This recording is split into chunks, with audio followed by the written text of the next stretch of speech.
ब्रह्म पूज्यपादाचार्य महर्षि संत वेदांत जी महाराज ने आज बहुतों को ये क्रिया को बताया है। और जो इसका निरंतर अभ्यास करेगा, यदि इसमें प्रवेश कर गया तो वो भी असली शंकर का भक्त होगा, वही शिव भक्त है। उसके अंदर सारी सिद्धियां, सारी शक्तियां आ जाती है। बाकी बाहर में आप माथा पीटते रहिए, कचार होगा, विचार नहीं मिलेगा और जीवन में हाहाकार होता रहेगा। यदि जीवन में जय जयकार करते हैं तो यही आपकी असली साधना है। इसी को हमारे गुरु महाराज ने कहा,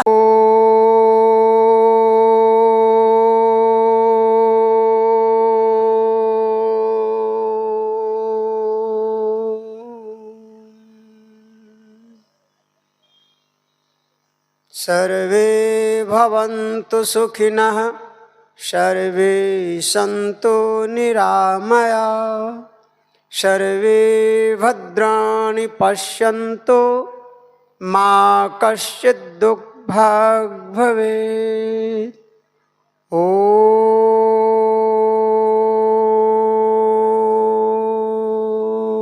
शान्ति शान्ति शान्ति।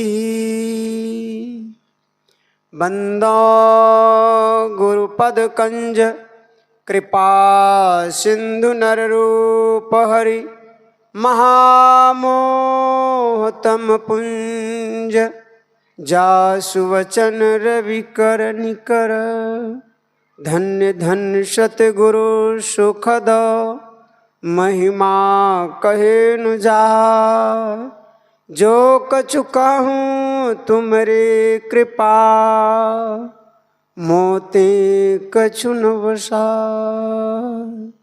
मोते कछु न बसा।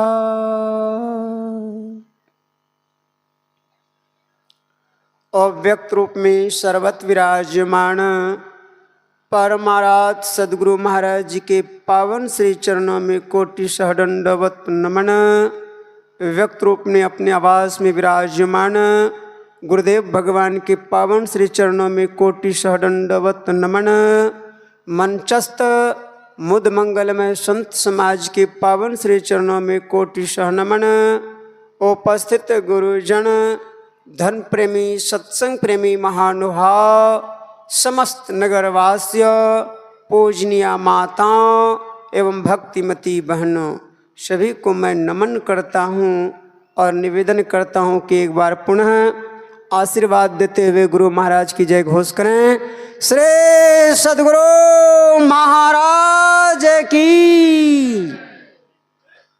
सज्जनों, अभी का जो प्रतिपाद्य विषय है, मैं इस विषय पर सुपौल जिला में 22 दिसंबर को प्रवचन किया था। 70,000 लोग अभी तक देखे, बहुत लोग कमेंट भी किए उसमें, और आप लोग का डिमांड भी बहुत हुआ। उस प्रवचन को सुन करके जो अभी हमारे गुरु भाई कमलानंद बाबा डेट बताए आपको, वहाँ पूज्य स्वामी जोगानंद जी महाराज का प्रोग्राम है, बोले आप उसमें भी समय दीजिए। मैंने कहा मैं तो पूज्यपाद स्वामी जी के साथ चलता हूँ, संभव नहीं है। और हमारे अलौली खगड़िया जिला में प्रमोद बाबा का प्रोग्राम है, वहाँ भी डिमांड कर रहे हैं। अच्छा सा विचार उसमें आया था, लेकिन आज उतनी समय का अभाव है। फिर भी मैं प्रयास करूँगा कि आप लोग को जो विषय है उस विषय को आप ठीक से समझ जाएं। समझ जाएंगे तो कहना नहीं पड़ेगा, करने के लिए आप खुद करेंगे। सज्जनों, आज हमारे भगवान विष्णु के वाहन गरुड़ जी को भ्रम हो गया है। किन पर? अपने ही स्वामी पर। भगवान विष्णु के अवतार राम जी हैं, और राम जी पर ही संशय हो गया कि ये पर ब्रह्म परमात्मा है, तो फिर ये नाग फांस में कैसे बंध गया। और इसी संशय को दूर करने के लिए सर्वप्रथम नारद जी से पूछा। नारद जी ने कहा ये मेरे बस की बात नहीं, मेरे बाप के पास जाओ। अर्थात ब्रह्मा जी के पास भेज दिया। ब्रह्मा जी ने देखा कि ये गुरु और चेला के बीच में पड़ना बड़ा झमेला है। कहा ये मेरे बस की बात नहीं, ये राम और शिव की बात है और ये दोनों एक दूसरे को इष्ट मानते हैं, इसलिए तुम शिव जी के पास जाओ। गरुड़ वहां से चले, सीधे शिव जी के पास जा रहे थे कि रास्ते में मिल गए। मिले ही मार्ग मोही, कवन भांति समझावो ही तो ही। भगवान शिव कहते हैं तुम रास्ते में मिले हो, किस प्रकार से समझाऊं? रास्ते चलते बात नहीं बनती। तब फिर क्या उपाय है? सब समाचार सुनने के बाद कहा एक उपाय है, यदि तुम कर सको तो तुम्हारी समस्या का समाधान हो जाएगी। क्या? कहा तुम चले जाओ काकभूषुंडी जी के पास। जब भगवान शिव ने गरुड़ को काकभूषुंडी जी के पास भेज दिया, तब शिव भक्तों में एक जिज्ञासा हुई कि आपसे परम ज्ञानी, आप जैसे परम ध्यानी क्या गरुड़ को नहीं समझा सकते?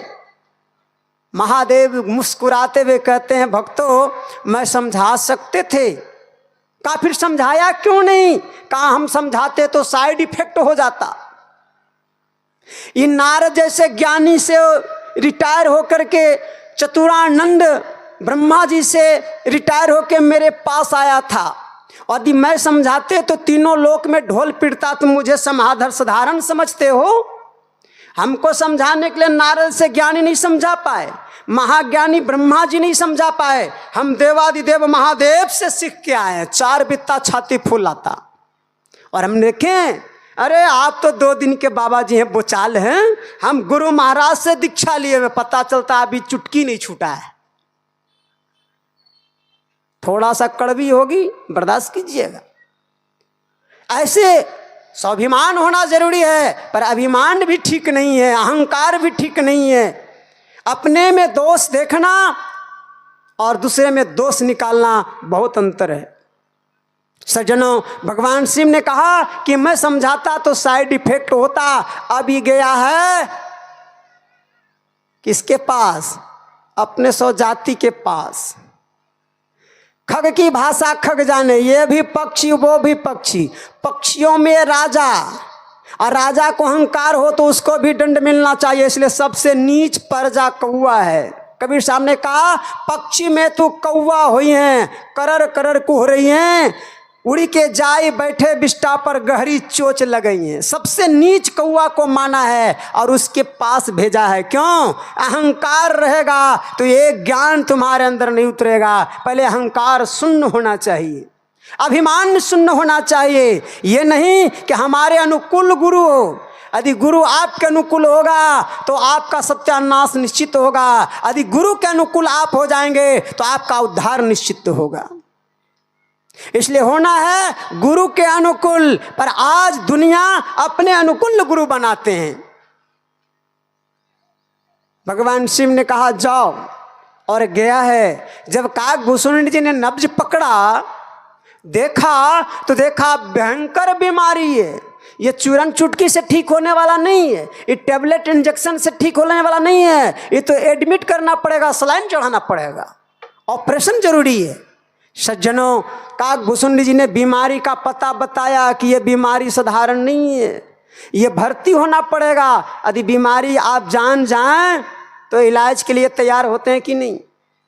तुरंत गरुड़ जी का सब अहंकार जीरो हो गया, सारा शक्ति पानी हो गई। और कहा जब बीमारी का पता चल गया है तो इलाज कराने में भलाई है। कहा जब कचुकाल करी है सत्संगा, तब वही है सब संशय भंगा। कुछ दिन तक रह के सत्संग करना पड़ेगा। ये सोचिएगा कि खड़े खड़े 2-4 शब्द में 5 मिनट में बता दें, ऐसा नहीं होगा। बहुकाल करना पड़ेगा सत्संग। गरुड़ जी तैयार हो गए हैं, और तब राम जी के पूरी वृत्तांत को, सारे अवतार को, अपनी सारी जन्म लीला को कहते हुए अंत में जजमेंट देते हैं। निज अनुभव अब कहूँ खगेसा, बिनु हरि भजन न जाहि कलेसा। फिर एक प्रश्न खड़ा हो गया, ये तो आपका अनुभव है, ये तो आपका मत है, आपके मत से कोई सहमत है? तब काकभूषण जी ने 8 ब्रह्मवादियों को इकट्ठा किया और उन ब्रह्मवादियों को बुलाया जिनके पास से रिटायर हुए, जिनके प्रति इनको विश्वास और भरोसा था। उन सभी को खड़ा किया है जो भी आप पाठ के क्रम में सुन रहे थे पवित्र ग्रंथ श्री रामचरितमानस के उत्तर कांड से। 8 का नाम मैं बोलता हूं, आप उंगली पर गिनिएगा। शिवा जसु का सनकादिक नारद, जे मुनि ब्रह्म विचार विशारद, सब कर्म तु खगु नायक ये हा, करिए राम पदो पंकज ने हा। 8 हुए ना, अब गिन लिए होंगे। और जितने ब्रह्म विचार में विस्तार से जानकारी रखने वाले हैं उन सब का मत है श्रुति पुराण, इतना ही नहीं, श्रुति पुराण सदग्रंथ कहाई, रघुपति भगति न सुख पाई। बिना भक्ति किए बिना जीव को सुख नहीं मिलेगा। अब ये रघुपति राम है कौन? एक राम दशरथ का बेटा, एक राम घर घर में लेटा, एक राम जगत पसारा और एक राम सबसे न्यारा। 4 राम है और 4 जगह इसकी वर्णन आता है। जरा सोचिए किस राम की बात आप कर रहे हैं, कौन राम की भजन करें? तो पहले कह दिया करिए राम पद पंकज, जिस राम का कमल के समान हो। ये कमल कहने का क्या अभिप्राय है? बहुत लोग इसका अर्थ लगाते हैं राम जी का जो चरण है कमल के समान कोमल है। इतना साधारण अर्थ रामायण का नहीं लगता है। रामायण का पाठ करना अच्छी बात है, पर रामायण की बात को समझना सबसे उत्तम बात है। इसलिए सीखना है तो सीख लो किसी संत के पास। राम का आदि, रामायण का आदि और उत्तर का अंत पढ़े पंडित बूझे संत, इसलिए संतों के पास जाना पड़ेगा। कमल का जन्म होता है कीचड़ में, रहता है पानी में। विशेषता क्या है? कमल पर कीचड़ और पानी नहीं होता। कमल कीचड़ पानी के बिना नहीं रहता, पर कमल पर कीचड़ और पानी नहीं होता। उसी तरह से राम जी संसार में अवतार लिए हैं, माया में रह के खेल कर रहे हैं, पर राम जी के अंदर ये संसार और माया नहीं व्यापता। ये इसको पालने वाले हैं, शोभायमान करने वाले हैं। जैसे कमल से कीचड़ और पानी का पोखर का शोभा बढ़ जाता है, वैसे ही इस राम के आने से इस संसार और माया का शोभा बढ़ जाती है। ऐसे संत जन के शरण में जाने के लिए करें। और ऐसे राम कितने सामर्थ्यवान हैं, क्या इनके पास क्षमता है? तो काकभूषण जी ने क्षमता दिखाया। जरा देख लीजिए अंतिम चौपाई में क्या कहा। मस करहि बिरंचि प्रभु, ध्यान से सुनिएगा। मस करहि बिरंचि प्रभु, अजहि मसक्ते हीन, अस विचारि तजि संशय, राम ही भजहि प्रवीण। वो ब्रह्म परमात्मा जो मच्छर को ब्रह्मा बनाते हैं और ब्रह्मा को मच्छर से भी बदतर बनाने की शक्ति रखते हैं, ऐसे राम के भजन किए बिना जीव का उद्धार कल्याण नहीं होगा। अब ऐसे राम का भजन कैसे करें, सवाल तो ये उत्पन्न होता है। ऐसे राम का भजन करना कैसे है? तो मैं बराबर कहता हूं, मुख से बोले नमो शिवाय, बकरे मुर्गे अंडे खाए, हरे कृष्ण हरे राम, 2 अंडा सुबह शाम, रोजा रखे रोज रोज, मुर्गी मारे खोज खोज, जब भेल मुर्गी खोज, भीतर गेल 300 रोज, हरे कृष्ण हरे राम, शाम को पिए 200 ग्राम। क्या इस भजन से होगा कल्याण? कौन सा भजन करें?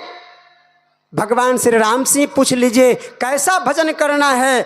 तो भगवान श्री राम ने जो अपने गुरुजनों को, अपने विद्वत ब्राह्मणों को, अपने पूर्वजनों को, अपने प्रजाओं को जो उपदेश दिया है, यदि आपको जचता है तो आप भी आज संत मत के अनुकूल उस विधि को सीखा है और अब भी आपके पास समय है। स्वामी जी कल प्रातः यहाँ से विदा होंगे, आज भी आप, कल तक आप दीक्षा ले सकते हैं, सीख लें। भगवान श्री राम ने कहा भजन कैसे करना है, कहा और हूं एक गुप्त मत, सवै कहें कर जोरी, असंकर भजन बिना नर, भक्ति न पावहि मोरी। यदि तुमको भक्ति करनी है तो कैसी भक्ति करनी है, कहाँ करनी है, तो शिव जी की भक्ति करनी है। एक लोटा जल उठाना सुल्तानगंज से और देवघर में आके चढ़ा देना, मेरी भक्ति पूरी हो जाएगी। यही ना अर्थ निकला। यही रामायण का तहस नहस कर देते हैं, समझ नहीं पाते हैं। इसके पहले और एक शब्द भगवान श्री राम ने अपने प्रजाओं से कहा, जो परलोक यहाँ सुख चाहूं, सुनि मम वचन हृदय दृढ़ गहूं, भगति स्वतंत्र सकल सुख खानी, अब बिनु सत्संग न पावे प्राणी। स्वतंत्र भक्ति करो, यानी जो मन में आवे सो करो। एक बोतल दारू पी लो और राम राम करते हुए खूब नाचो, हो गया भक्ति। यही ना मतलब हुआ। इसीलिए आज सारी दुनिया तहस नहस हो रही है ना समझने के कारण से। संत के गाया गाए तो गजब के धक्का खाए, और संत के बानी बूझे तो तीनों लोग झकाझक सूझे। समझ रहे हैं? यदि आप समझना चाहते हैं तो खूब बढ़िया समझे। स्वतंत्र भक्ति क्या है, परतंत्र भक्ति क्या है, अपनी भक्ति क्या है, पराई भक्ति क्या है, ये सब का निचोड़ भगवान श्री राम ने लाके के कह दिया। पुण्य पुंज बिनु मिला ही न संता, असत संगति संस्कृति करंता। जब तक आप संतों के पास नहीं जाएंगे इसका राज और भेद नहीं जान पाएंगे। कहने के लिए तो भगवान श्री राम ने कह दिया कि और एक गुप्त मत। वह गुप्त बात है। गुप्त किसको कहते हैं? जो सबको मालूम हो। जब शंकर भजन करने की बात है तो कौन सा गुप्त बात है? मुझे नहीं लगता कि इतना सरल अर्थ होगा। और एक गुप्त मत सबै कहें कर जोरी, और एक गुप्त जो किसी दूसरे को पता नहीं, जो परिवार को भी पता नहीं, उसको गुप्त कहते हैं। तो आप जो साधना करें आपका परिवार को पता नहीं होना चाहिए। आप कहेंगे हाँ बाबा हम भी किसी को दीक्षा लिए तो नहीं बताएं, वो भी गुप्त है। वो आपका परिवार नहीं है, वो आपका शरीर का परिवार है। आपका वास्तविक परिवार आपकी इंद्रियां है। यहाँ कान नाक मुंह जीवा त्वचा, ये 14 इंद्रियां आपका असली परिवार है। और इस परिवार को भी जो कार्य का पता नहीं हो वो गुप्त साधना है। जब आप ध्यान करने बैठते हैं तो आप पहले जप का सहारा लेते हैं। जिह्वा को और कान को आपने सहारा दिया, मानो पोटरी ढो करके आप गाड़ी से गेट तक लाए। रूप का आपने ध्यान किया, दरवाजा तक आप पहुंच गए। अब परिवार वाले कहते हैं तुम अब यहीं रहो, अब हम भीतर जा रहे हैं। अब भीतर जाता है तो नौकर चाकर परिवार को किसी को नहीं, किस तिजोरी में रख रहा है। अरे भाई आजकल बैंक का सिस्टम है, एटीएम का पिन अपने बेटा को नहीं बताता है। और मैनेजर कहता है कि कोड केवल आपको मालूम होना चाहिए, किसी और को नहीं, क्योंकि खाते से पैसा उड़ने में देरी नहीं लगेगा। वो कोड जो आपके परिवार को भी पता नहीं, आपके इंद्रियों को भी पता नहीं, वो गुप्त साधना क्या है? वही गुप्त साधना हमारे सदगुरु महाराज ने कृपा करके, वो खोज करके, निचोड़ करके, सारे शास्त्रों से, सारों संतों से तालमेल मिला करके बड़े सरल ढंग से आपको बताया है। जब आप नाम जप और रूप ध्यान में स्थिर हो जाते हैं तब आप कहां प्रवेश करते हैं? जहां से नाम और रूप बनता है। वो दो नैन नजर जोड़ी के एक नोक बना के यही दोनों किरणों की धारों को एक करने की बात करें। सवै कहें कर जोरी, इस गुप्त को किसी इंद्रियों को पता नहीं, यही दोनों दृष्टि की धार को एक करते हैं। जैसे एक होता है तो दो वर्णों के मिलने से जो पैदा होता है उसको वर्ण संकर कहते हैं।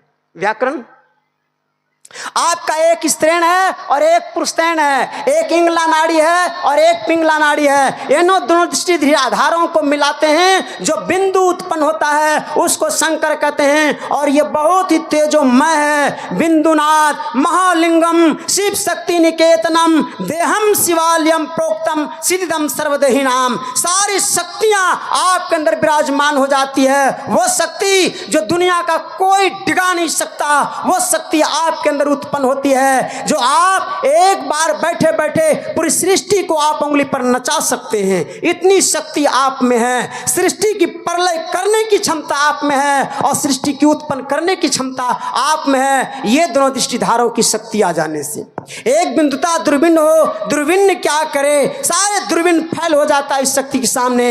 यही शंकर भजन करने की बात भगवान श्री राम ने अपने प्रजाओं, अपने गुरुजनों को कहा। और यही बात आज हमारे परम पूज्यपादाचार्य महर्षि संत वेदांत जी महाराज ने आज बहुतों को ये क्रिया को बताया है। और जो इसका निरंतर अभ्यास करेगा, यदि इसमें प्रवेश कर गया, तो वो भी असली शंकर का भक्त होगा। वही शिव भक्त है, उसके अंदर सारी सिद्धियां, सारी शक्तियां आ जाती है। बाकी बाहर में आप माथा पीटते रहिए, कचार होगा, विचार नहीं मिलेगा और जीवन में हाहाकार होता रहेगा। यदि जीवन में जय जयकार करते हैं तो यही आपकी असली साधना है। इसी को हमारे गुरु महाराज ने कहा, अपनी भगतिया, यही आपकी अपनी भक्ति है। और इसके अलावा जो भी करते हैं वो सब पराई है, सब स्वतंत्र नहीं है, सब गुलामी भक्ति है। इसलिए भक्ति स्वर्ग, ये भक्ति स्वतंत्र आपके पास ये राज और भेद है। घंटी भी बज गई है, समय तो